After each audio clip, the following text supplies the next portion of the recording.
Bonsoir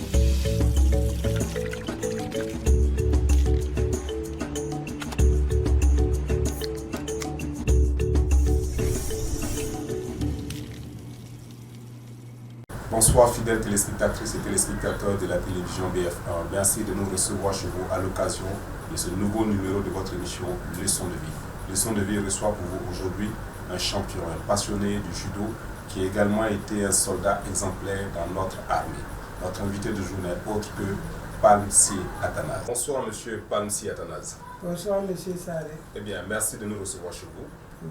Avant de commencer l'émission, je souhaiterais savoir le nom Sié. À quoi cela renvoie-t-il? Qu'est-ce que ça signifie? Le nom Sié chez nous, dans notre ethnie, je suis Dian. Sié, c'est le premier garçon de la maman. Ah, le premier garçon de la maman. De la maman. Ok, d'accord. Avant de dérouler l'émission proprement dit, nous allons permettre aux téléspectateurs de faire plus ample connaissance avec vous à travers votre bio-express suivant.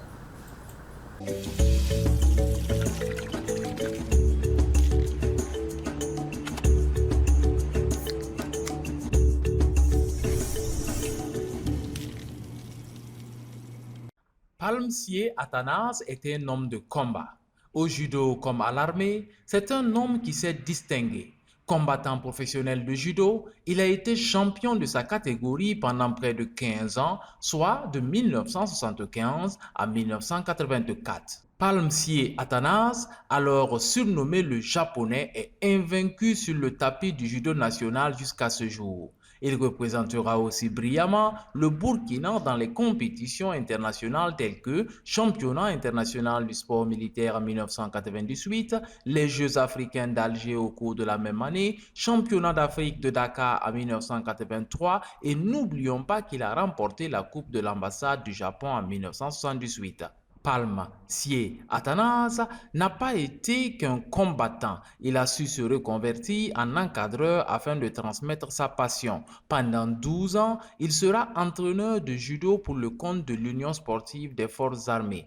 Il passera ensuite entraîneur national pendant 11 ans. Il aura en charge les étalons judo du Burkina avec lesquels il participera à plusieurs compétitions. Tenez-vous bien, toutes les compétitions sous-régionales organisées dans différents pays voisins entre 1990 et 2001 ont été remportées par le Burkina avec le coaching de Palm-Sié Athanase. Même le championnat d'Afrique à Dakar, au Sénégal, a été remporté par le Burkina. Le Burkina est également revenu avec une médaille d'or des Jeux africains de Maputo. Après la brillante carrière d'entraîneur, Palm-Sié Athanase est sollicité pour être arbitre international et cela depuis l'an 2005. Pendant que cette carrière de judoka se construisait, elle s'est juxtaposée parfaitement à une carrière de militaire car Sié Palm Athanase a été affecté comme soldat de première classe au camp Ouézin Coulibaly de Bobo Dioulasso en 1975. Il avait alors 20 ans. Il passe caporal au régiment d'infanterie commando de Dori en 1979, puis sergent une année plus tard au camp Ouézin Coulibaly de Bobo. En 1984, il obtient le grade de sergent-chef, puis celui d'adjudant en 1990. Cette fois-ci, il est affecté à Ouagadougou. En l'an 2000, Sié Palm Athanase passe adjudant-chef, puis 6 années plus tard, il est adjudant-chef major. C'est de ce grade qu'il partira à la retraite. Son amour pour le judo a été mis au service de l'armée car Palm-Sié Athanase a recruté plusieurs soldats devenus aujourd'hui de grands combattants. Il est important de noter que le japonais, comme on le surnomme, a un grand amour pour pratiquement tous les sports. Il a aussi été entraîneur de cyclisme pour le compte de l'USFA. Lui-même est détenteur d'un trophée de champion de la Coupe des vétérans en cyclisme. En plus du cyclisme et du judo, Palm-Sié Athanase est ceinture bleu de taekwondo. Il a pratiqué aussi le catch, le warudio, l'escrime et la boxe. À plus de 65 ans, l'enfant de Bolmakoté à Bobo Dioulasso, le militaire à la retraite, l'arbitre de judo, l'entraîneur aux multiples lauriers, le champion national invaincu en tant que combattant, le japonais, celui que l'on dit avoir le contact facile et toujours la phrase pourrie, a aujourd'hui de nombreuses leçons de vie à partager avec nous. Alors, Monsieur Palme, vous avez suivi votre présentation. Oui. Est-ce qu'il y a des éléments qu'on a oubliés? Bon, tout a été dit, rien n'a été oublié.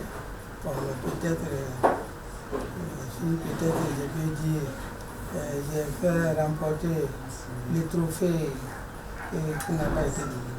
Quel trophée? C'était le trophée offert par le chef de l'État actuel, le président Roch-Marc Christian Kaboré, quand il était président de l'Assemblée. D'accord. Alors, donc il a mis une coupe en jeu et mes éléments de l'USFA ont remporté cette coupe à Ouagadougou. Ok. Donc, merci de compléter la présentation. Merci. Vous êtes judoka, Oui. vous êtes également militaire. Oui. C'est comme si vous aimiez les activités liées à la force et au physique. Oui. Est-ce qu'il y a une explication à cela? Bon, un bon militaire, normalement, il faut pratiquer quand même un art martial. Mais moi, je le pratiquais avant d'être militaire. Bon, j'ai préféré continuer. Et quand on était recruté, on était encore plus libre pour les entraînements, rien que le judo. Voilà que j'étais champion. Et je m'entraînais tous les jours. J'étais disponible, je ne faisais que le judo. Pourquoi avoir choisi le judo alors qu'il y a d'autres arts comme le taekwondo, le tai chi, le karatéka? Pourquoi cette préférence pour le judo? Alors, j'ai préféré le judo parce que le judo, c'est une lutte japonaise. C'est une lutte japonaise. C'est un sport aussi, bon, c'est pas très violent, mais à partir d'un niveau donné, ça peut être violent. Et à partir de, par exemple, la ceinture noire, et forcément que vous allez apprendre le jiu-jitsu, qui est la self-défense, qui est issu de, le judo est issu de la self-défense, par le créateur qui est le Jigoro Kano. Alors, donc, moi j'ai aimé le judo parce que je suis parti regarder les entraînements quand j'avais l'âge de 13 ans, 12 ans, à la gendarmerie nationale de Bobo, au camp Pinema. Alors, donc le commandant de la gendarmerie, qui fut mon premier maître de judo, quand je l'ai vu, j'ai vu le judo, j'ai aimé le judo, parce que la manière de faire, de voir que bon, on ne tape pas, on lutte. Bon, moi aussi j'ai déjà vu lutter dans mon village. Je dis bon, pourquoi pas, c'est ça que je vais aimer. Alors j'ai aimé le judo parce que je jouais le football quand j'étais à l'école primaire. Mais je blessais mes orteils parce qu'on jouait pieds nus. Parfois je donnais un coup de pied au caillou. Voilà, donc c'est ça que je n'ai même pas aimé les jeux collectifs au départ parce que vous êtes nombreux, on ne peut pas dire c'est toi qui as gagné. Moi je suis orgueilleux, j'ai gagné. Voilà, c'est ça qui m'a fait venir à faire le judo. D'accord. Vous avez préféré les sports individuels, Individuel. parce que votre victoire vous appartient et votre défaite également vous appartient. Oui. D'accord, très bien. Vous avez été invaincu dans votre catégorie jusqu'à ce que vous décidez vous-même d'arrêter. C'était quoi votre catégorie? J'ai commencé le judo dans la catégorie de moins de 60 kg. En ce moment, on disait super léger. Alors, avec le temps, avec la modernisation, je suis parti dans la catégorie de moins de 65. Moins de 65 qui était léger, la catégorie léger. Et encore, avec la modernisation, ils ont changé. Ce n'est plus moins de 65 kg, mais 66 kg jusqu'à nos jours. La même catégorie voilà, qui existe. Et voilà les catégories où j'étais champion. J'ai changé de catégorie, pourquoi? Parce que j'étais petit, j'étais moins léger. Je suis en train de prendre du poids, comme je mange bien, je fais beaucoup de sport. Voilà comment j'ai quitté moins de 60 kg, aller dans moins de 66. D'accord. Et dans ces deux catégories, personne n'a pu vous battre jusqu'à ce que vous arrêtiez? Personne n'a pu me battre. Et vous avez pu, au-delà du Burkina, remporter des compétitions également dans la sous-région ou à l'international? J'ai gagné des compétitions, mais dans la sous-région, même à l'international, mais seulement je n'ai pas eu de médaille. Parce que pour avoir la médaille dans la catégorie, il faut battre tout le monde. Puisque on fait les oppositions par tableau, mais si en cours de route, tu es battu. Et si ton partenaire aussi a été battu, c'est fini, on ne peut pas te repêcher. Alors, donc moi, je n'ai pas eu la chance parce que en 1978, ma première compétition, mon premier avion que j'ai pris en tant que judoka, c'était à Strasbourg, c'était le 6 août, championnat international de sport militaire. Voilà. Donc j'ai fait match nul avec le champion d'Amérique, dans la catégorie de moins de 60 kg. Alors, mais à la fin du combat, du temps de combat, en ce moment c'était 5 minutes, ben, on dit que c'est l'Américain qui gagne. Pourquoi? Parce que moi j'étais ceinture bleue, quand je partais on m'a dit non, ceinture bleue là c'est la couleur de porter ceinture marron. Donc j'ai porté comme ça ceinture marron, c'est comme ça que j'ai passé ceinture marron, sans jury, sans passage de grade officiel. Et on est parti directement en France. Et maintenant j'ai combattu avec un Américain qui était ceinture noire, 3e dan. En ce moment, avec le ceinture la ceinture marron. Oui, ceinture marron. Oh, normalement, mais c'était la ceinture bleue. C'est la ceinture bleue, ce n'est même pas marron. Parce que j'étais quelqu'un qui décide, je veux toujours gagner, je ne veux pas perdre. Alors, mais finalement, bon, c'était un Américain blanc. Bon, lui aussi, il était dur. Mais bon, c'est normal, 3e dan quand même. Oui, 3e dan, il avait plus d'expérience que moi. Là-bas, il y a des compétitions. Moi, je n'ai jamais fait de sortie, c'était la première sortie. Alors, donc, jusqu'à ce que même quand, avant qu'on prenne l'avion, on nous a dit même quand on va arriver à Paris, on sort, on n'a qu'à faire attention, on nous montre comment il faut les tapis roulants. Nous étions en train de demander tout ça. C'est comme on dit les Davas qui a quitté la Côte d'Ivoire. Voilà, donc voilà comment on est parti. Et lui, il a gagné. En ce moment, le règlement dit, en cas de match nul, c'est victoire par supériorité. Et comme lui, il était 3e dan, voilà comment lui, il a gagné, et voilà comment il a continué. Et moi, c'est fini. Ok. Aujourd'hui, vous êtes avec cette ceinture couleur rouge, blanc. Est-ce que c'est une signification? Quel est votre grade aujourd'hui? Mon grade, cette ceinture, ça veut dire 6e dan. Même quand j'aurai 7e dan, ou bien ceux qui sont 7e dan, c'est la même ceinture. La preuve est que je suis parti au Japon avec ça, et j'étais étonné. Donc, il voulait me dire non, je n'ai pas porté ça. J'ai dit, comment ça? Je dis non, c'est mon grade. Il ne croyait pas. Bon, il y en a qui m'ont testé voir si réellement je suis à la hauteur. Après, ils se sont signalés, ils disent non, le type il est bon. Parce qu'il y a un Japonais qui est venu me découvrir ici, il était venu pour un stage. Et il dit comment ça? Comment moi je connais un peu comme ça? Et puis, je suis là, je ne peux pas venir au Japon. Je dis, je vais venir comment? Je n'ai pas de moyens pour aller au Japon. Il dit bon, quand lui va rentrer, après le stage, il va tout faire, je vais aller. Et finalement, il a manœuvré là-bas, cherché des moyens. Et puis, bon, pour que ça ait la force, c'est comme lui, il a fait une quête là-bas, je ne sais pas. Et maintenant, je suis parti avec 4 judokas en plus. Donc, on était 5, donc la délégation avait la force. Voilà comment on est parti au Japon. D'accord. Ça vous a bien réussi parce qu'aujourd'hui, on vous surnomme aussi le japonais. D'où vient ce sobriquet de japonais? Je crois que ces japonais-là, c'est ça qui a fait l'objet même que j'ai été au Japon. Parce qu'on m'a dit, c'est comme on ne m'a pas maudit, mais on m'a béni en me disant japonais. Qui m'a donné ce nom japonais? C'est mon 2e maître de judo. C'est le maître Zadio Daniel. Actuellement, un gendarme retraité qui se trouve à Pau. C'est lui qui a succédé quand le colonel a été affecté de Bobo, Ouagadougou. Et lui, il a continué les entraînements avec moi. Et ma manière de faire le judo, de faire les chutes, a fait que il était obligé de m'appeler japonais. Je dis non, c'est pas possible que je suis japonais. Parce que les chutes, les combats, non, il n'y avait pas mal quoi.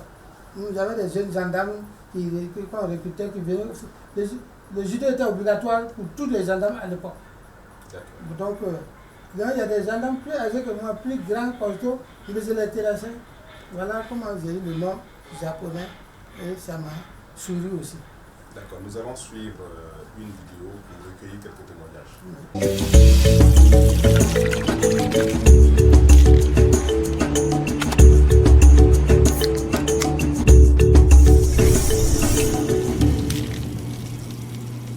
Alors, par M. Atanar, il va falloir peut-être toute une journée pour qu'on parle de notre amitié. Sinon que nous sommes connus dans les années 82, 83. lors d'un stage, un regroupement de l'équipe nationale de judo du Burkina, de la Haute-Volta dans le temps, et se préparait pour participer au championnat d'Afrique de judo de Dakar en 1983. Alors donc, depuis lors, nous sommes restés amis jusqu'à ce jour. En tout cas, Palom, c'est vraiment quelqu'un qui a intégré les valeurs morales du judo, parce qu'en plus de 30 ans d'amitié, je ne l'ai jamais vu se fâcher ou lever le ton sur quelqu'un, quelle que soit la situation. Alors, étant homme militaire, il a ce côté animateur qui a beaucoup sauvé des situations lors des événementiels, que ce soit l'organisation de compétitions, des stages, au Burkina et ailleurs. En tout cas, Palom dans un milieu, rien ne se passe comme prévu. Parce que, quelle que soit la situation, c'est lui qui crée l'ambiance, c'est lui qui a toujours le petit mot pour encourager quand ça ne va pas. Vraiment, c'était un grand éducateur sportif. Bon, il a été d'abord un très bon combattant. D'ailleurs, on le surnommait le japonais, parce qu'il utilisait une technique que tout le monde connaît, qu'on appelle la planchette japonaise. En termes techniques, c'est Tomoenage, et c'est avec cette technique-là que Palom a vraiment rayonné sur le plan national et international. J'ai croisé Maître Palom, qui lui il connaissait déjà le tapis puisqu'il a été aux Jeux africains, tout ça là. Donc quand je suis arrivé, les Bobolos m'ont vu en face de leur champion. Ils ont vu que c'était du cadeau. Donc, chacun criait « Hey, Palom, bouffe-le, bouffe-le, bouffe-le !» Donc quand on s'est attrapé, Palom a vu que c'est un tigre. Donc il n'attaquait plus. Et après moi aussi, comme je voulais faire comme si je m'étais entraîné, je suis allé au sol et il m'a pris. On s'est retrouvés à Ouagadougou. Lui, il avait son club à l'ASFA et moi, j'avais mon club au Zenda. Malheureusement, je n'avais pas de tapis. Je faisais mon judo sur le sable. Donc, je l'ai croisé et puis comme lui, il était du milieu du judo et moi aussi, j'étais du milieu du judo. C'est par cette circonstance qu'on s'est connus. Et je lui ai demandé s'il pouvait me permettre de faire mon judo sur son tapis. Et comme lui, il s'entraînait à 16h, moi j'étais obligé de m'entraîner à partir de 14h. Et de 14h, maintenant, quand je finis, lui, il vient, il prend. Et c'est là on s'est connus, on est restés ensemble. Jusqu'à aujourd'hui, on est toujours ensemble, on est toujours ton pied, mon pied. Ces mouvements, c'est surtout le sol qu'il excellait. Au sol, quand vous allez au sol, il est très bon parce que lui, comme il est lourd, voilà, il était bon au sol. Il était un très bon arbitre, il arbitrait très bien. Et il a même des amis au niveau du Mali, de la Côte d'Ivoire, du Maroc. Bon, il a été même faire un stage à chose et en France, tout ça là. Sur le plan de l'arbitrage, ce sont eux qui dirigent l'arbitrage maintenant. Alors, est-ce que vous avez un mot à dire? Si j'ai un mot à dire, en tout cas, je ne pouvais pas me vanter. Ce qu'ils ont dit là, ils ne m'ont pas vanté, ils ont dit la vérité. C'est exact. Et depuis M. Zeba, c'est un vrai ami. C'est comme si nous sommes des jumeaux. Voilà comment le judo nous a amenés à être vraiment soudés, comme petit frère et grand frère. En tout cas, il me respectait aussi. Moi aussi, je le respectais. Mais en tout cas, il est plein d'initiatives. Et il a vraiment fait aussi, on a ensemble, on s'est aidés, on a fait rayonner le judo du Burkina. Voilà. M. Zeba dit que vous incarnez les vraies valeurs du judo. Et juste après, il dit il ne vous a jamais vu hausser le ton sur une personne. Quelles sont les vraies valeurs du judo? Qu'est-ce que le judo prend comme valeur? Alors, les vraies valeurs du judo, c'est ça qu'il lui a dit en gros. Je ne me fâche pas. Pourtant, je peux me fâcher, je me fâche, mais c'est un sport de combat. Oui, pour combattre, il faut quand même se mettre dans les dispositions. Ouais, maintenant, il y a un judoka qui commence comme ceux qui sont dehors, je les conseille souvent. il s'amuse à s'effacer parce qu'il a perdu aujourd'hui, mais il veut gagner, tu perds. Parce que là, tout à l'heure, avec l'autre, on a dit beau fleu, oui. C'était pour vous. Voilà, pour me monter. Oui. Alors, comme moi aussi, j'entends, lui, il entendait, moi aussi, j'entendais. Bon, lui, il veut gagner, moi, je veux gagner. Et bon, alors, donc, Dieu a fait que, en tout cas, moi, j'ai réussi. Sinon, effectivement, il était dur, hein, c'était un vrai combat. Okay. Il a expliqué. C'est le japonais contre le tigre. Oui. Voilà. Alors, donc, toi, Nabi Franck aussi, en tout cas, j'ai connu dans le judo. En tout cas, il est gentil, il est sérieux. Donc, parallèlement à votre carrière de judoka, il y a votre carrière militaire. Comment est-ce que le judo a pu vous aider dans votre carrière militaire? Le judo a beaucoup m'aidé, beaucoup même, je ne sais pas, je ne pourrais pas tout dire. Parce que à cause du judo, je n'ai pas souffert dans n'importe quelle activité de sport au niveau de l'armée. N'importe quelle manœuvre, comme dans l'armée où on aime manœuvrer. Moi, j'arrivais à supporter, je suivais tout le monde. Les gens qui étaient là normalement plus âgés que moi, mais qui sont rentrés, je ne sais pas comment ils sont rentrés, mais ils étaient les plus jeunes même. Bon, mais je suivais et je n'arrivais pas, mais je les aidais même. Voilà, donc tout ça là, c'est grâce au judo. Et tous mes grades, c'est grâce aussi au judo. Parce que j'étais déjà un grand sportif. Et j'arrivais à supporter, parce que je m'entraînais, je vais toujours. Un sportif qui veut gagner, il s'entraîne en permanence, il n'y a pas de temps de pause. Donc, je m'entraînais tellement que je ne peux pas ne pas gagner. Et maintenant, je n'étais pas. Même si tu me provoques en ville, même si j'ai fait bagarre, j'ai eu à faire des bagarres, malgré moi. Mais je n'ai pas fait exprès. Mais personne ne peut savoir que j'ai fait bagarre. Parce que je ne vais pas durer. Quand même 5 minutes, j'ai fini et puis je suis parti. Je ne reste même pas. Pour que les gens viennent, tu vas taper la porte, c'est moi, c'est moi. Et c'est là-bas que si ces connaissants qui sont venus, ils sont plus nombreux que toi. La force là, c'est où? Donc moi, j'ai fait la vidéo, je suis parti. Bien fait, bien fait. Et quand je te connais et je te crois, si tu as des problèmes, je vais t'aider. D'accord. Voilà, des problèmes de bagage, je vais t'aider. Okay. Et dans l'armée, vous étiez fantassin. Qu'est-ce qu'un fantassin? Alors, un fantassin dans l'armée, en tout cas, c'est. D'abord, un fantassin, il fait partie de l'infanterie. C'est quoi l'infanterie? L'infanterie, c'est les militaires qui terminent le combat à pied. Voilà. Donc, tout ce que j'ai fait, c'est combat d'infanterie, de profession de grade, c'est-à-dire depuis caporal jusqu'à être adjudant-chef, major, mais je suis un chef de section confirmé. D'accord. Donc, en temps de guerre, vous pouvez être amené à faire des corps à corps? Oui, forcément, il y a le corps à corps. Tant qu'il n'y a pas de corps à corps, la guerre ne commence pas. Puisque dès que vous voyez, quand vous voyez, vous commencez. Maintenant, si les missions finissent, là où, au niveau du judo, nous on dit corps à corps. Nous, corps à corps, on l'a fait dans l'armée, attaque et défense. Mais aujourd'hui, je pense que les militaires même ne font pas de corps à corps. D'accord. Voilà. Justement, quel conseil avez-vous à donner à nos jeunes soldats aujourd'hui qui sont sur le front, qui sont confrontés à des situations de guerre pratiquement, pour permettre à ce que notre territoire reste dans son intégrité? Bon, si j'ai un conseil à les donner, c'est qu'ils gardent le sang-froid et qu'ils écoutent leur chef, qu'ils respectent les ordres. Puisque dans la rue, dit les ordres s'exécutent sans hésitation ni murmure. C'est ça qui fait la force principale des armées. Donc, eux aussi, ils n'ont qu'à faire des activités de sport, choisir, même s'ils ne font pas judo, ils n'ont qu'à choisir, il y en a beaucoup.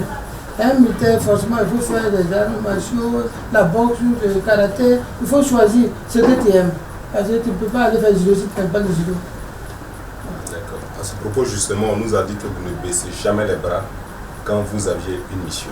Nous allons suivre une vidéo où M. Zeba commente.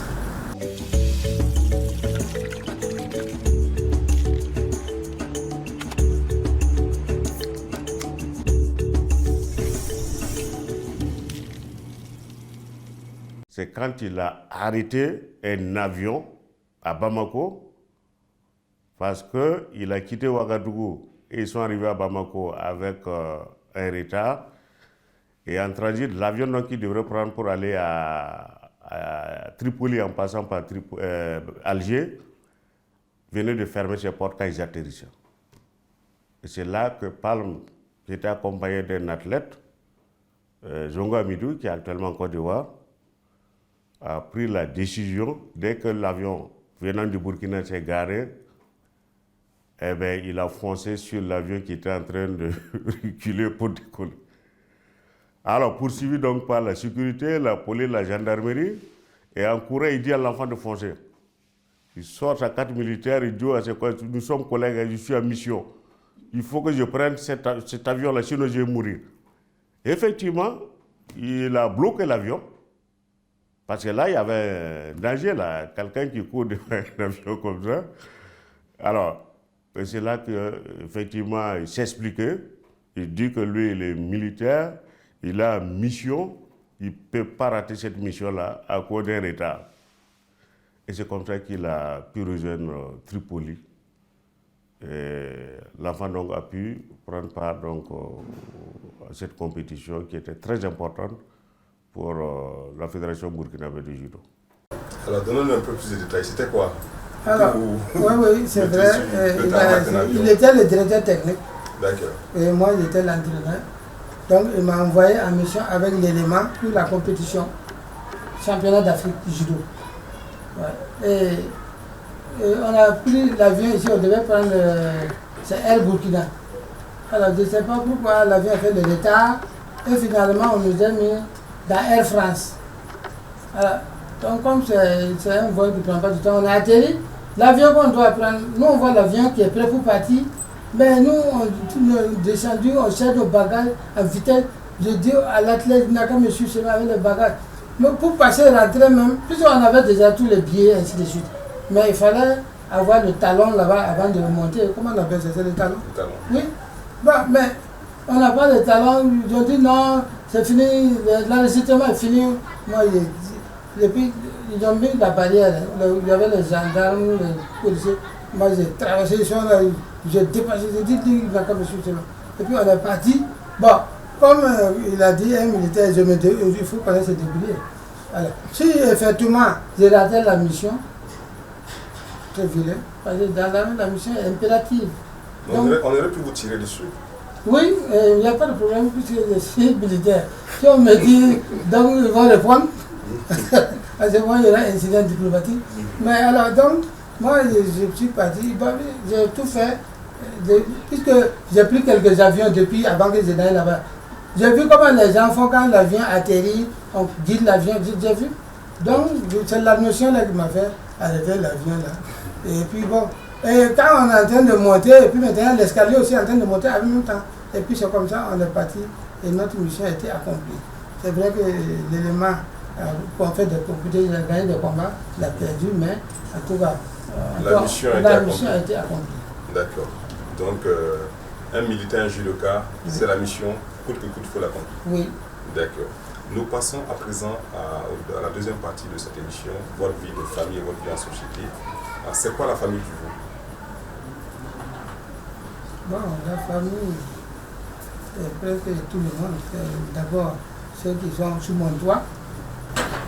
Après maintenant, les amis que j'aime, et puis tout le temps, on est ensemble, je considère que tout ça, c'est la famille. Parce que vous avez 5 enfants biologiques, vous avez d'autres enfants ou d'autres personnes qui vivent sur votre toit. Oui, voilà. C'est la famille africaine. Alors, quand je venais, il y avait la Benjamine de ma maman, la dernière, que j'ai amenée. Tous mes enfants, quand je venais, c'était l'école primaire, en 90. Donc, il y avait l'enfant de ma petite soeur qui me suit en âge, même mère aussi, qui faisait aussi, qui était à l'école primaire de la 4e, il y a 3e, non, on dit en ce moment, c'est 1. Voilà. Donc je les ai amenés et tous, ils étaient avec moi, voilà, en tant que sous-officier. D'accord. Voilà, on s'est débrouillé. Okay. Voilà. À l'époque, on n'avait pas forcément de grands moyens, mais on était prompt à accueillir beaucoup de monde à la maison. Vraiment. Et partager le peu qu'on avait. Oui. Alors qu'on a l'impression qu'aujourd'hui, parfois on a un peu plus de moyens, on a du mal à accueillir un grand nombre de personnes. C'est ça. Selon vous, qu'est-ce qui peut être fait pour inverser cette tendance pour que ces valeurs dites anciennes reviennent au goût du jour? ces valeurs anciennes, pour revenir, ça serait un peu difficile. Les gens ont mis les moyens devant. Ils parlent de l'argent. Tous ces voyages qu'on faisait là, on avait quoi? Rien. Le ministère de Sport, une mission, 20 000 francs CFA, point. Je n'ai jamais eu plus que ça quand je n'ai pas une mission jusqu'aujourd'hui. Sauf, je ne sais pas, c'était des émissions de la francophonie, les jeux de francophonie. C'est ça que souvent aussi, il faut que le ministère du Sport se renseigne bien comprendre. Parce qu'on dit que les arbitres sont pris en charge là-bas. Quand je parle, je n'ai même pas un franc, mais j'ai une famille. Mais pourtant, le tournoi organisé là-bas, et ils ne m'envoient pas le billet de transport, le procureur me paye le billet de transport. On monte dans l'avion avec tout le monde, on me donne l'uniforme, je passe, je défile comme tout le monde. En tant qu'athlète, comme actuellement dirigeant même. Moi, je ne fais jamais, il y en a qui font, je trouve que défiler depuis les enfants, moi je défile. En tant que père de famille, il y a des valeurs qu'on veut que nos enfants puissent avoir, puissent incarner. Quelles sont les valeurs clés, les principales valeurs que vous avez tenues à inculquer à vos enfants? Mes enfants, comme en tout cas vraiment, je ne me plains pas là où ils sont. Je crois qu'ils nous ont suivi mes pas. Parce qu'autant qu'ils sont tous judokas. Ils ont tous fait judo. Et ils ont réussi aussi en judo. C'est le commandant en chef de la maison qui a imposé ça à tout le monde? Non, je n'ai pas imposé, mais moi je suis devant. Et puis je parle avec moto. Je n'avais pas de voiture. Et tous ils viennent à pied. Mais ma Benjamin est là, elle est dehors. Elle vient à pied. Elle a aussi son trophée. C'est le trophée des meilleurs combattants quand elle était en classe de CP2, je crois. Elle a eu ça à la maison de club. Où j'étais tout le temps champion. Voilà. Okay. Donc ils ont suivi mes pas. Donc je les ai déjà impliqués. Ce que je connais. Ils ont vu comment je me comportais, comment je me faisais avec eux. Et voilà, donc, D'accord. Justement, il y a un de vos fils et de vos neveux qui parle de vous souvent.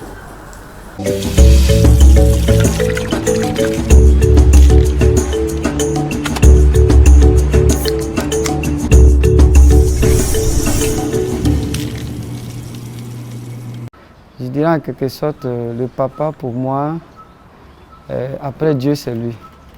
Parce que je lui dois tout. Avec l'éducation qu'il nous a partagée depuis notre enfance jusqu'à aujourd'hui. Et il continue de nous conseiller. Voilà. Et moi, je considère que je suis toujours un enfant et j'apprends toujours avec lui. Il a toujours de bons conseils. Et durant mon parcours en tant qu'enfant, j'ai été éduqué dans la rigueur, dans la discipline, comme dans l'armée. Et grâce à lui également, on pratique le judo. Depuis qu'on a l'âge de 3 ans, on pratique le judo. Et également là-bas, il y a une discipline qui fait que de moi, en tout cas, je pense que j'ai un pas sur les autres parce que j'ai toujours mon papa aux côtés pour me guider. On était 8.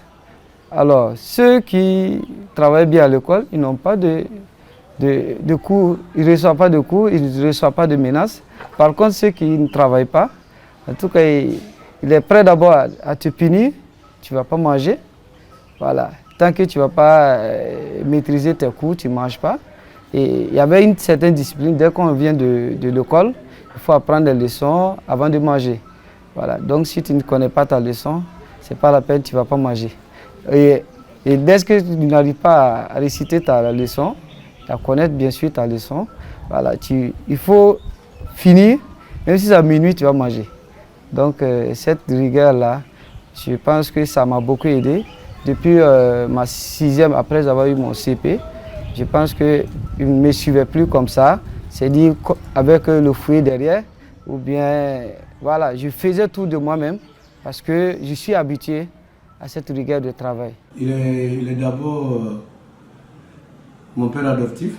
Voilà, et dans le lien de famille, il est le grand frère direct à ma maman. Je dirais très exigeant, très exigeant. Il ne s'amusait pas surtout avec les études. Il aimait le travail bien fait. Voilà, donc si tu n'apprenais pas tes leçons, il y avait des privations sur les sorties et autres. Voilà, et côté entraînement, c'était la même chose. Il fallait le devancer au club, nettoyer les tatamis et puis et tout le monde va venir vous trouver là-bas. Et vous êtes les premiers et les derniers à quitter le club. Et sur le tatami également, bon, c'était pas facile, il fallait faire bien. Sinon à la maison, ça se répercutait. Voilà. En 2003, je suis arrivé au Sénégal avec les entraînements, je m'étais blessé au genou. Je me disais que je n'allais pas participer à la compétition, je n'étais pas en forme, j'allais décevoir le pays, le Burkina, par ma prestation. Dès qu'il m'a approché, on a présenté la blessure, il m'a dit directement tu vas compétir. Et de me débrouiller parce que je dois compétir, de me reposer et d'être prêt. Et les gens même m'ont suggéré pour qu'on trouve un soin pour mes genoux et tout, un bandage et tout. Il m'a dit non, c'est pas nécessaire. Et du coup, je me suis mis dans la tête qu'il fallait que j'arrive à faire quelque chose à cette compétition. Et je me suis lancé le lendemain dans la compétition. Mentalement, j'étais très fort. Donc, j'ai fait ce jour-là un parcours exceptionnel. J'ai fait 5 combats, 5 victoires pour être en finale. Malheureusement, je n'ai eu que la médaille d'argent. Alors, pourquoi avoir insisté malgré la blessure qu'il compétisse? Comme vous l'avez dit depuis le départ, j'aimais la rigueur. Bon, je parle du fait que aussi j'étais militaire, peut-être il y a ça aussi. J'ai vu que c'est une blessure qui est insignifiante. Bon, les athlètes, c'est comme ça, quand tu es entraîneur, c'est pas forcément la force, mais il faut arriver à le convaincre, mettre la victoire dans sa tête, voilà, et puis la victoire vient. Donc, comme ils ont dit là, c'est vrai, effectivement, si tu ne connaissais pas tes leçons, tu ne manges pas, tu peux dormir à faim, avec la faim. Oui. Donc la maison, c'était une véritable caserne militaire. Bon, peut-être on peut le dire, oui, mais sinon, c'était pas l'armée, mais bon, en tout cas, tant qu'on quitte le tapis, on revient, c'est les leçons. Et puis il faut réciter. Moi, j'apprends de réciter. Et puis moi, on reprend même les cours que vous avez fait à l'école. Pourtant, ils ont dépassé mon niveau, mais j'arrivais quand même à m'en sortir. Parce que j'ai ajouté au moins la formation militaire, parce qu'à partir de 16 ans, au moins, on a fait une pédagogie militaire, mais pédagogie des adultes, pas des enfants. Mais moi, j'adapte parce que ce sont des enfants, mais un peu la rigueur. Voilà comment j'arrivais à les encadrer, effectivement. Pas faux. Tout ce qu'ils ont dit là, c'est comme ça. D'accord. Pour un homme rigoureux comme vous, oui, qui est très physique, comment vous vous y prenez pour draguer votre femme, votre épouse? Ou ça demande plus de douceur? Forcément. Ta femme, même avant qu'elle soit ta femme, si tu ne négocies pas, comment tu vas la voir? Dans votre cas, comment est-ce que vous êtes pris? Le monsieur de la force qui doit aller maintenant. Non, là-bas, je n'ai pas mis la force. Oui, mais justement. J'ai été souple, la souplesse a gagné. Parce que le judo, c'est la souplesse d'abord. D'accord. Alors, donc, j'ai été souple. Alors, au départ, j'ai vu, on s'est connu. Elle avait peur. Vous l'avez connu comment? Je l'ai connu, je passais un cours en visite dans une famille, et je l'ai vu. D'accord. Quand je l'ai vu, j'ai commencé à fréquenter beaucoup la famille là. Mais quand j'étais reclus, alors que je volais la route pour venir au niveau en ville. Ah, vous volez la route, c'est-à-dire vous quittiez la caserne sans l'autorisation la nuit. Ok. Et puis je viens, comme je l'ai découvert. Donc souvent je viens trouver qu'on a fait le contre-appel derrière moi. Il y avait des punitions. On me punit. Il fallait que l'autre mission s'accomplisse. Forcément, voilà, comme vous avez dit. Donc la mission était accomplie. Et elle a donné votre épouse, elle vous a donné 5 enfants. Très bien. Mission accomplie. Voilà. D'accord. Et l'amitié pour vous, c'est quoi? Vous avez des amis? J'ai beaucoup d'amis, j'ai trop d'amis. Et des amis même, ils veulent même être amis avec moi parce que comme ils me voient, ils voient ce que je suis, ils sont contents de moi. Donc quand vous venez après, je veux collaborer puisque je suis militaire. Donc je m'adapte à tout le monde. Est-ce que vous avez été par moments déçu dans vos amitiés? Oui, avec d'autres amis, oui. Avec d'autres amis, on était déçus. Mais bon, quand c'est comme ça, tu ne sais pas de l'intéresser et puis c'est tout, la vie continue. Il n'en fait pas un problème. Mais seulement, j'étais quelqu'un tu ne vas jamais me voir en train de faire la bagarre. Je n'aime même pas la bagarre. Normalement, je dis ça ne va pas. Bon. Je me méfie. Mais seulement, il ne faut pas faire erreur vu que tu vas me taper. Quoi. Si tu as commencé à me taper, tu vas regretter. Quoi. D'accord. C'est justement la base de vos expériences Oui. avec des amis, avec votre famille. Quels conseils vous pouvez donner aux plus jeunes pour qu'ils soient non seulement de bons citoyens, mais qu'ils soient de bons amis pour leurs différents amis? Voilà. Donc, ceux qui me suivent actuellement, bon, je vais demander quand même les enfants, même que j'encadre jusqu'à présent, je leur dis d'être clément, de ne pas chaque fois s'énerver, ça ne sert à rien. Il faut toujours être souple, mais il faut aimer ce que tu fais. Et les vrais judokas, c'est des gens qui, d'abord, non seulement tu es régulier aux entraînements, c'est ça qui paye, et tu écoutes le maître, et aussi à l'école, tu travailles. Si tu ne travailles pas à l'école, tes parents vont dire ne parle pas au judo parce que c'est à cause du judo que tu ne travailles pas à l'école. Donc tout ça, c'est comme ça que je mets dans la tête des enfants. Et quand je les entraîne, je fais souvent des petits jeux avant de commencer le judo proprement dit. Voilà. Surtout que j'ai eu la chance de faire l'INSEP de Paris. Donc je peux enseigner un enfant qui commence à marcher en judo comme un vieux homme de troisième âge. Je peux vous apprendre le judo. Mais ce judo, pour les hommes âgés, les hommes de troisième âge, on appelle ça le taisho. Voilà, on a appris ça ensemble avec mon ami Zéba. Comme il a dit, bon, je n'avais pas fini de parler tout début, mais on a appris beaucoup de choses. D'accord. On a parfois l'impression que les militaires, quand on parle de civisme, de rigueur, de discipline, de patriotisme, c'est comme s'ils étaient parfois plus patriotes que les civils. Quelles sont les valeurs que selon vous ont les militaires que les civils n'ont pas et qu'il faudrait avoir pour tenir haut le drapeau? Puisque d'abord, on les a enseigné d'abord le règlement, tout sort dans les règlements, ils sont disciplinés, bon, et puis ils suivent, même si ça ne va pas, tu suis, jusqu'à ce que peut-être après tu vas dire, mais pourtant tu allais jeter le pont alors que tu pouvais arriver. Bon, voilà des valeurs qui font que le militaire s'en sort, et le militaire, généralement même un bon militaire est polyvalent. Là où je suis, quel que soit le métier, l'entreprise, on me met, je peux gérer. Si je dis je peux gérer, pas la tête, mais comme chef de personnel, le public, le monde qui se trouve dans l'entreprise là. Même s'il y a des mésententes, j'arrivais dans l'armée, il y avait des soldats qui avaient 2 femmes, 3 femmes. Moi je suis sergent, j'étais dans mon groupe, mais quand il y a des problèmes, j'arrivais à résoudre. Et par contre, il y a des gradés qui n'arrivent pas. On dit comment j'ai fait. On croit que j'ai du droit pour tout. Je dis, j'ai pas le droit. Non, tu écoutes l'intéressé, tu te mets de son côté, après tu lui conseilles, il va te suivre. Si tout de suite tu dis non, tu n'as pas raison, il ne va même plus t'écouter. Donc même sa femme, elle ne va plus t'écouter.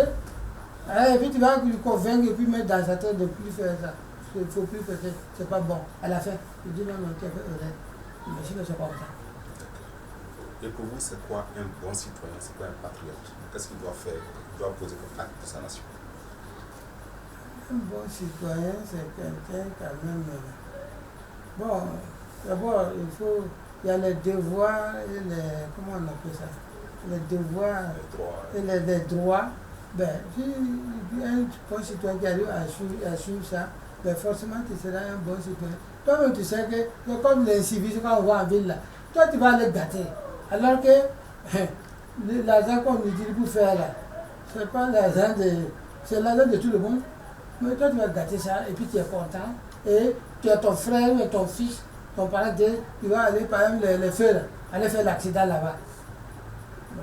Donc, un bon citoyen, tout ça là, il ne faut pas le faire. Il ne faut pas gâter, non. Il y a un problème, manifester, allez-y parler, mais il ne faut pas nous mettre à faire des dégâts qui fait souffrir d'autres personnes. Y compris les membres de votre famille. Voilà. D'accord. Merci. À présent, nous passons à la partie portant sur votre enfance et l'éducation que vous avez reçue. Qui étaient vos parents? Parlez-nous un peu de vos parents. Mes parents, en tout cas, bon, c'est pas moi qui les ai mis au monde, c'est eux qui m'ont mis au monde. Là, j'ai grandi et puis, comme on m'a mis aussi à l'école, Voilà, donc j'ai commencé à comprendre que c'est vraiment eux qui, après Dieu c'est eux. Mais quand on est petit, on croit que ton papa est Dieu ou que la maman est Dieu. Parce que si quelqu'un d'autre veut s'amuser avec toi, tu vas aller parler à ton papa. Quand tu vois même lui, le type est gros, grand, tu crois que ton papa est le moyen. Bon, donc c'est comme ça. Vu que j'ai connu les parents, je connais bien les villages. Je suis né à Bobo, mais nous ne sommes pas de Bobo. C'est de Dolo Diebougou. Voilà. Alors, quels sont les souvenirs qui vous reviennent en tête souvent depuis tout petit? Quels sont les bons souvenirs parfois qui vous reviennent en tête dès le bas âge? Les souvenirs. Avant de revenir sur ça, on va suivre le témoignage d'un de vos amis d'enfance. D'accord.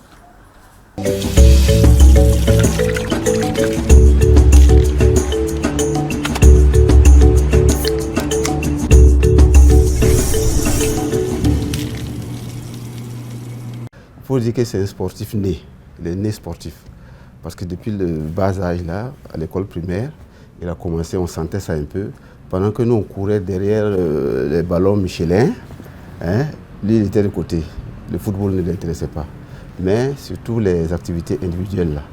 Je me rappelle que à son jeune âge, à l'adolescence, il avait un vélo, je sais pas, de couleur bleue que son papa lui avait offert.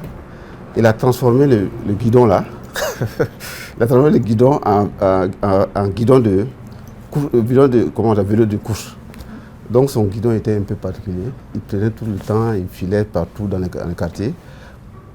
Alors que vraiment il y avait les moyens. Son papa était parmi les plus nantis de Bobo. Depuis ce moment, il avait une moto, mais il préfère toujours en vélo, à vélo.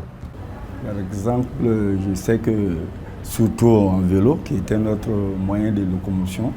En tout cas, parmi nous, personne ne le battait en vélo. Hein. Il prenait son vélo, il faisait même des acrobaties. Et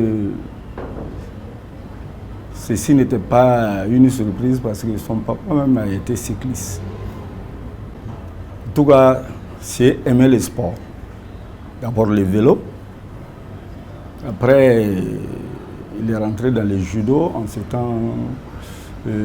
C'était à la gendarmerie de Bolmo-Côté, comme on dit, le camp Kunima. Et avec le colonel Zungrana, André, qu'on disait Grand Z, c'est lui qui était son premier maître. À un moment, il nous a entraînés dedans. Nous sommes partis. Le premier jour, je ne sais pas si on n'a pas eu la chance, on n'est pas tombé sur les jours où on donne les techniques de judo. On dirait que c'était la partie échauffement, en tout cas musculation, je ne sais pas. Mais quand nous sommes arrivés, on nous a tellement chauffés. En tout cas, on était au moins 4 en tout cas, promotionnaires. Le lendemain, personne n'est venu. Parce que le lendemain, on dirait que c'était un train qui nous a passé dessus. Donc, au finish, nos kimonos sont devenus des pyjamas. À part lui, bon, lui, il a continué. Il a toujours voulu, en tout cas, les engins les plus remarqués, tels que Johnny. Après, il était au CG. Après, en tout cas, les engins, en tout cas, il aimait les engins à la mode. Vous aviez tout pour être un enfant gâté et ne pas être l'homme dur que vous êtes aujourd'hui. Qu'est-ce qui a pu s'opérer dans votre tête pour que, malgré ce que vous aviez comme avantage sur vos amis, vous soyez resté dans cette vie, je dirais un peu difficile, que vous avez choisi? Alors, parce que quand j'ai quitté d'abord l'école primaire, je n'ai plus continué. Et après, j'étais pressé pour travailler. Parce que je voulais avoir une rémunération. Donc, quand le vieux avait un bar, donc je gérais le bar. Et je voyais les militaires qui venaient, le fait que je les voyais en tenue, c'est ça que ça m'a intéressé. Et je suis parti me présenter, personne ne m'a amené pour me faire visiter. Je suis parti seul, on m'a recruté. Et puis bon, voilà. Donc voilà comment. Donc les parents ont constaté du jour au lendemain que vous êtes devenu militaire. Je suis devenu militaire. Et puis ils étaient contents après. Au départ, le vieux ne voulait pas. Puis moi, je dois rester pour gérer, c'est bien. Voilà. Maintenant, moi, c'est parti là-bas. Il n'est pas content, mais après, il est d'accord. C'est lui-même qui me présente. En plus, c'est mon fils, il est militaire. Si tu t'habilles, il va te piétiner. Lui-même, il disait ça aux gens. Donc, ça me faisait rire, c'est comme ça. D'accord. Ok. Et aujourd'hui, ici, des jeunes veulent s'engager dans l'armée. Quel conseil vous leur donneriez? Si j'ai un conseil à leur donner, il ne faut pas qu'ils vont avoir peur. Ils n'ont qu'à aimer comme ils voient les militaires bien s'habiller, ils marchent des fois en tenue, au pas, quand ils sont ensemble, en tout cas. Mais seulement, il ne faut pas qu'ils regardent les événements qui se passent aujourd'hui. Les événements que les gens vivent aujourd'hui là, avec l'affaire des terroristes, de quoi, ça fait que beaucoup de jeunes ont peur de l'armée. Alors qu'en réalité, une fois que tu rentres dedans, tu es bien formé, tu as suivi la formation, tu n'as pas feinté, tu n'es pas tombé malade durant toute ta formation, tu as bien suivi. Normalement, si tu appliques les règles élémentaires qu'on t'a montrées au départ, au centre d'instruction, là, en tout cas, tu ne peux pas ne pas t'en sortir. Parce que ce n'est pas parce que quand c'est la guerre, il a une arme, non. Puisque vous cherchez.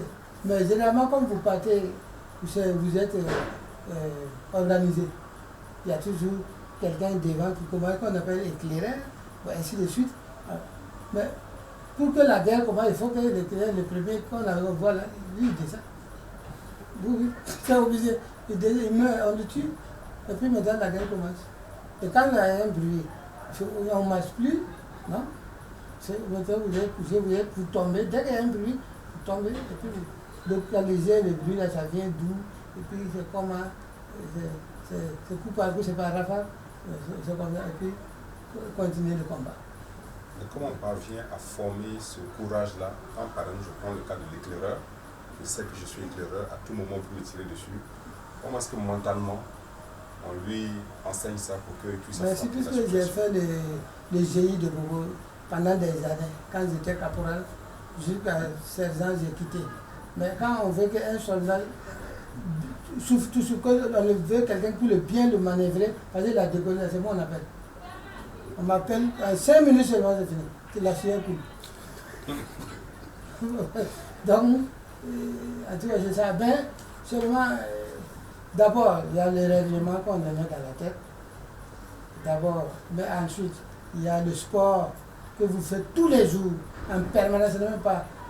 Deux fois même la nuit, on veut vous réveiller. Parce que moi, j'étais aussi, des fois, quand à la maison, la nuit, je n'ai pas chômage, je me lève, je pas les réveils. On sort. Voilà. Soit on va loin, on va aller dans un village voisin. Avant le jour, on est là. Et puis moi, je rentre à la maison. Et puis je reviens encore le matin. Donc, il disait que comment je fais, je dis non, mais c'est comme ça. Bon, il faut aimer ce que tu fais. Quand tu aimes ce que tu fais, tu arrives. Et quand vous devez former les gens, il faut les mettre, en tout cas, beaucoup de choses dans leur tête. Pour qu'ils essaient, ils savent que voilà leur travail. Ceux qui ont bien compris, suivent. À présent, nous avons la rubrique corbeille. Vous allez tirer dans ce verre un bout de papier et vous allez exécuter le gage qui se trouve là-dessus.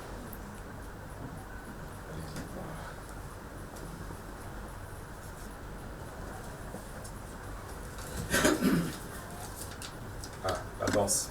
D'accord. Normalement, un bon militaire doit savoir danser parce que dans les casernes. Ça fait partie De la formation. de la formation. D'accord. Donc, Danse. vous allez nous esquisser des pas de danse. Oui. Comme je suis un ancien, je ne vais pas danser la danse des jeunes. Voilà. Voilà. Alors, on y va. Bravo. Mais ça se voit que vous aurez pu faire carrière dans la danse aussi. Oui, mais comme je suis parti plus tôt dans l'armée, donc je n'ai pas pu faire carrière dans la danse parce que, puisque je gérais le bar. Oui. Et donc tous les orchestres de Bobo venaient jouer dans le bar. D'accord. Alors donc je ne peux pas ne pas connaître danser. À présent, nous allons passer à une autre rubrique. Vous allez nous donner 3 citations pour leur explication. Girudi Benja Dangoro. Yadia to di Giruba Tina Yom Bevo. Mais un bibira ou Girura. Ça veut dire quoi? Alors, ça veut dire que le lion est le roi de la forêt, mais c'est l'homme qui tue le lion.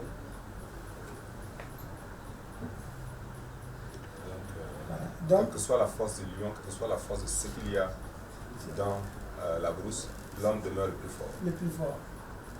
Et pour cela, il lui faut beaucoup de courage. Il faut beaucoup de courage. Deuxième citation. Deuxième citation. L'oiseau vole toujours en l'air. Mais l'oiseau ne meurt pas en l'air, il meurt toujours au sol. Qu'est-ce qu'on doit comprendre? Il faut comprendre parce que, bon, moi je suis un maître, mais les enfants vont me relever. Les enfants un jour prendront votre Ils vont place. prendre ma relève. Troisième citation. Alors, l'œuf ne peut pas dire qu'il est plus âgé que la poule. Qu'est-ce qu'il faut comprendre? Il faut comprendre ça. Que, quel soit ce que je suis, les judokas, ils vont me rattraper, mais pas immédiat, ils vont me rattraper après, sinon même me dépasser. Mais en attendant, je suis plus âgé, plus ancien. Il faut m'écouter, il faut me respecter pour réussir, pour aller de l'avant. Eh bien, merci pour ces très belles citations. Nous passons maintenant à la rubrique Souvenirs, souvenirs. Nous allons défiler des photos que vous serez amenés à commenter. Qu'est-ce que ça vous rappelle? Alors, ici, ça me rappelle une formation qu'on a eu à faire à l'Institut du sport de Ouagadougou, avec mon ami Zeba. Voilà, là, c'est quelques anciens que vous voyez. Donc, celui qui est à l'extrême droite, je ne peux pas citer tout le monde, mais celui qui est à l'extrême droite, c'est Maître Konkole Alain, actuellement le responsable des judo au niveau de Waïbia. Et c'est moi-même qui suis en bleu. Et la nuit des champions, qui a été organisée par le maître, par le président de Faso, à l'époque, Sankara Thomas, je pense que c'est en 83, non? En 84 comme ça. C'est la première nuit des médailles organisée à la Citadelle, où on est venu de Bobo participer. Et voilà celui qui a soulevé les mains. Konaté Ibrahim, il ne vit pas.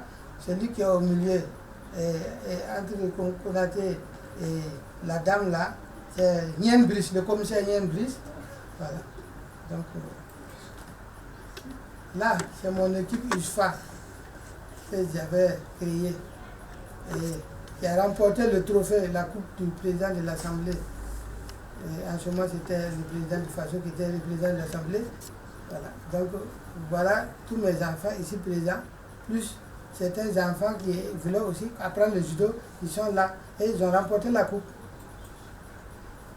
Là, j'étais entraîneur cycliste. Ce sont des amis cyclistes que vous voyez comme ça. L'autre qui est à l'extrême en survêtement, c'était l'entraîneur adjoint et un ancien cycliste aussi. Et voilà, vous voyez, il y avait les Sanfo, Nikema Dominique, voilà. Et puis le Drago Rasman. Là, c'était lors d'une cérémonie à Bobo Djilasso. C'est la mairie de Bobo que vous voyez comme ça. J'ai quitté au niveau de la sirène avec une corde que j'ai attrapée. Il ne faut pas lâcher, si tu lâches, c'est fini. Hein. Tu es mort. Parce que tu descends, tu tombes sur le goudron. Donc c'est une action commando parce que j'ai eu à faire une formation commando à Pau. Voilà. Donc ça c'est la tyrolienne. Là, c'est une compétition qu'on a eu à faire au judo club à Bobo. Alors voilà mon spécial que le maître Zeba vous a parlé. C'est ça que j'ai fait comme ça, Tomo Nage. Ouais, le gars, il est parti, il tombe sur le dos net et c'est KO. Il pompe. Terminé. Là, c'est quand nous avons passé ceinture noire, 6e dan. Voilà. Et je pense, vous voyez que c'est la même couleur. Et le premier à l'extrême droite, c'est le maître Wouba Levier, qui était le président de la Ligue. Il est père à son âme. Et moi, c'est moi qui ai soulevé la main. On nous appelait les noms un à un. Celui qui me suit, c'est le commissaire Yaro Tama, actuellement retraité aussi, qui était mon partenaire éternel aussi, après Nabi Frank. Alors, donc celui qui suit de l'autre côté, c'est Maître Korogo Idrissa. Alors, donc, il était aussi un de mes entraîneurs. Quand on m'a recruté dans l'armée, c'est lui qui était mon entraîneur, mon troisième entraîneur. Et il fut président de la fédération tout de suite. Et le président actuel a remplacé. Et celui qui suit, c'est Salvador Damien. Non, c'est Traoré Ibrahim, un gendarme retraité qui se trouve à Bobo. Voilà. Donc, comme c'est voilà, là, nous sommes en officiel d'arbitrage. On a ici celui qui est à l'extrême droite, c'est Traoré Adjouma, paix à son âme, il est décédé. À ma droite, c'est Woba Clément, et celui qui suit, c'est Drabo Poukari, et il est à Bobo. Woba Clément, il est à Wakaï. Voilà, c'est mon papa de judo comme ça. Voilà, celui qui m'a initié en judo, qui m'a fait aimer le judo, et en tout cas, qui m'a bien entraîné. Donc, ce qui a fait ce que je suis aujourd'hui en judo. Comment ça s'appelle? Koudougou Zungurana. Koudougou Zungurana, il était maître. Donc, c'est lui et le maître Nia, les deux, qu'on mettait devant toujours. Il est 7e dan. Parce qu'on ne peut pas tout de suite montrer qu'on connaît pour devancer les anciens. Non, on avance les anciens, nous aussi. Voilà comment ça se passe. Voilà, là, c'est la famille que j'avais depuis que je suis arrivé à Ouara, à Dapoya. Eh bien, en tout cas, merci de nous partager ces différents souvenirs. Nous tirons inexorablement vers la fin de cette émission. Mais avant, nous repartons à la régie pour suivre une dernière vidéo.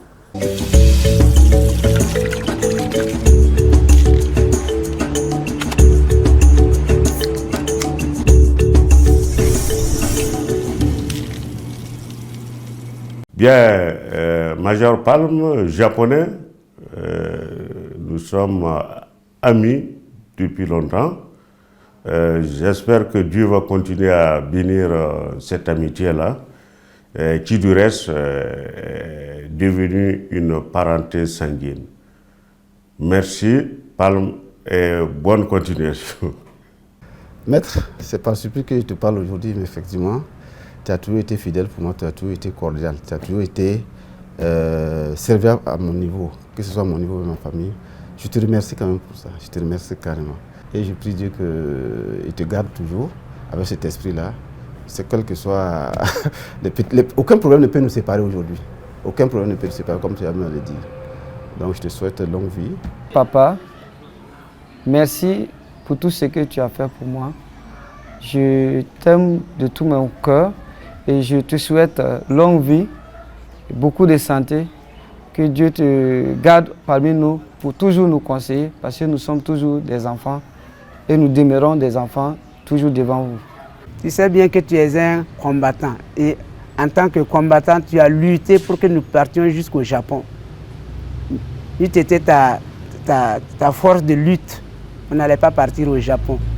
Maintenant, il ne faut pas que le départ au Japon soit raté. Je voudrais que tu grouilles pour rester en contact avec le judo. Et surtout, ton amour pour le judo là, doit pouvoir bénéficier et donner la chance aux jeunes de pouvoir progresser. En tout cas, je te souhaite bonne chance et que le courage que tu dois, comme je sais que tu as un courage de faire pour ton boulot, et je suis sûr que tu vas réussir à ce que vraiment tout le monde puisse être sur ton chemin. Sinon, en tout cas, ce que je peux dire à toi, Sié, c'est de toujours garder, en tout cas, l'amour que tu as su donner à tes enfants, surtout dans le domaine du sport. Je sais qu'à un moment donné, tu as été un peu déçu par le manque de reconnaissance, en tout cas, de l'armée et du pays, face à tout ce que tu leur as donné. Mais je demande à ce que tu continues. Tu voulais faire un dojo, mais manque de moyens, tu n'as pas pu les réaliser. Mais je t'encourage toujours, sait-on jamais, tu auras un jour, en tout cas, tu pourras installer ton dojo et je sais que ça va bien marcher. Peut-être que je vais me remettre au sport, au judo particulièrement. Moi, à l'enfance, on n'a pas pu s'approcher.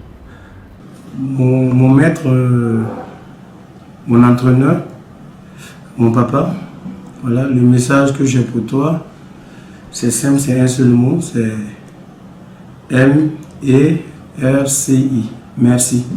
merci pour tout, car je te dois ma vie, grâce aux valeurs que tu m'as inculquées à travers la maison, à travers le tatami. Ça m'a permis d'être bien dans ma vie, d'avoir une carrière professionnelle bien remplie, d'être stable dans la vie. Et jusqu'à présent, je continue toujours à recourir derrière toi, à demander des conseils pour ce que je veux faire, mes projets et tout. Donc, je pense que le mot, je le répète, merci. Merci pour tout. Réaction? Si j'ai une réaction, je ne peux pas me séparer d'eux. Je les aime, on sera toujours ensemble, même si je dors. Et qu'un d'eux a des problèmes, je vais me lever. Quelqu'un soit l'heure, je vais sortir. Parce qu'il n'y a pas un problème sans solution, même si la solution n'est pas, en tout cas, au point. Oui. Donc, c'est des gens, c'est des amis, c'est mes fils. En tout cas, je ne peux pas les abandonner. Et je vais toujours leur montrer ce que je connais. Si ce qu'ils ont oublié, je les rappelle. D'accord. Vous auriez également souhaité faire de plus grandes choses pour notre pays, notamment à travers l'encadrement du judoka, si vous aviez un dojo, ce qui n'est pas le cas en ce moment par manque de moyens.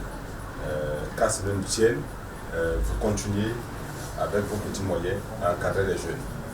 Alors, qu'est-ce que vous auriez souhaité faire si justement ces moyens étaient réunis?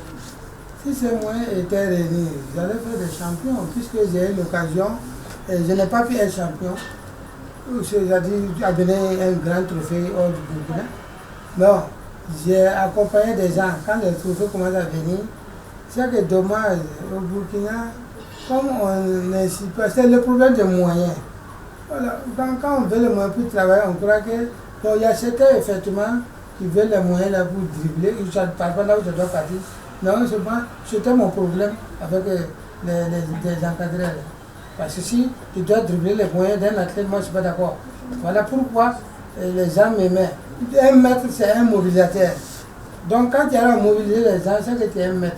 Sinon, si tu n'es pas un maître, tu ne peux pas mobiliser les gens et tu ne peux pas les amener à faire ce qu'ils veulent, ce que tu veux qu'ils réussissent.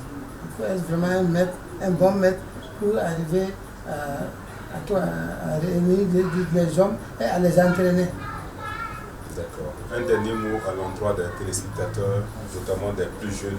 Comment doivent-ils s'y prendre pour réussir, non seulement leur vie, mais également tout ce qu'ils entreprennent? Les plus jeunes judokas aujourd'hui, je vais leur demander, en tout cas d'aimer le judo qu'ils aiment, qu'ils sont en train de faire, d'être réguliers aux entraînements, d'écouter le maître. En dehors de ça, d'abord les parents, avant de venir, surtout que les parents qui t'ont mis au judo, quand ils avancent aussi, tu compétis, tu gagnes, ils sont contents. Il faut que les parents soient contents. Et il faut aussi que tu travailles parce que tu vas aller à l'école. Les enfants, je parle des enfants. Il faut apprendre tes leçons, il faut que tu travailles à l'école. Même si tu fais autre chose et que tu fais le judo, tu dois montrer que tu es un bon judoka. Tu dois pouvoir faire cette chose vraiment bien. Pourquoi on sait que réellement, donc le judo est bon. Bien, merci M. Sié, ou je dirais M. Pan Sié Athanase, pour ces conseils qui nous ont été prodigués. À l'endroit des téléspectateurs, je dirais, il est honorable de servir son pays, quel que soit le poste. Notre invité du jour a servi son pays en étant un bon soldat. Il a servi son pays en étant un champion, en aimant ce qu'il faisait, à savoir le judo, et en ayant remporté de nombreux trophées pour sa patrie, pour son pays. Nous espérons que son exemple va inspirer plus d'un et qu'au travers de cette émission, on puisse avoir dans 20 ans, 30 ans, les champions qui diront que c'est quand j'ai suivi l'émission de M. Siepal que j'ai mis chez nous. En tout cas, merci pour tout ce que vous avez fait pour notre pays. Que Dieu vous le rende de centuple. C'est moi qui vous remercie et je profite de l'occasion à remercier tous les téléspectateurs et tous ceux qui aiment le judo, qui font le judo. Je remercie le président du FASO qui a offert un trophée quand il était président de l'Assemblée. Je remercie le comité national olympique quand même qui nous finit de fournir des efforts pour aider toutes les disciplines de sport. Je remercie le ministère des Sports aussi qui aide tous les sports. Je remercie en tout cas le président de la fédération aussi actuelle qui est en train de grouiller et que les sponsors quand même acceptent d'aider le président de la fédération. Nous, on est à côté, on va leur donner des conseils, on va les aider à aller de l'avant. Merci à vous de nous avoir reçus. Nous vous donnons rendez-vous pour de prochains numéros de votre émission Leçons de vie.